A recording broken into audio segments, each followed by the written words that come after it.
Isang high-value individual ang arestado sa inilunsad na search warrant operation ng otoridad matapos mahulihan ng hinihinalang shabu sa General Santos City.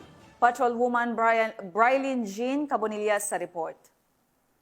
Ng operatiba ang isang high-value individual sa isinagawang operasyon ng mga tauhan ng Gensan PNP sa Barangay Katanggawan, General Santos City, nito lamang ika-27 ng Setyembre 2025. Kinilala ni Police Major Robert Forrest, Station Commander ng Police Station 9, General Santos City, ang suspect na si alias Adon, 36 anyos, byudo at residente ng nasabing lugar. Naaresto ang suspect sa pinagsanib puwersa ng mga tauhan ng General Santos City Police Office, Regional Intelligence Division 12 at Gensan, Regional Intelligence Unit 12.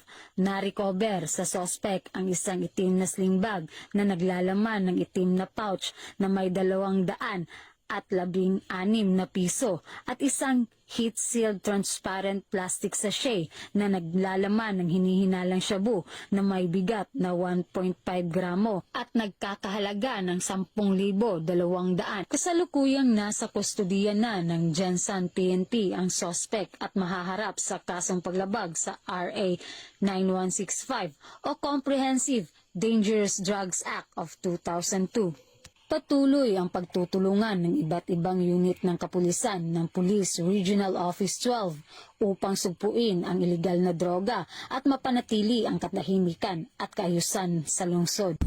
Mula dito sa Police Regional Office 12, ako po inyong PNN Correspondent, Patrolwoman Brylin Jean Cabonillas, alagad ng batas, tagataguyod ng Balitang Pulis.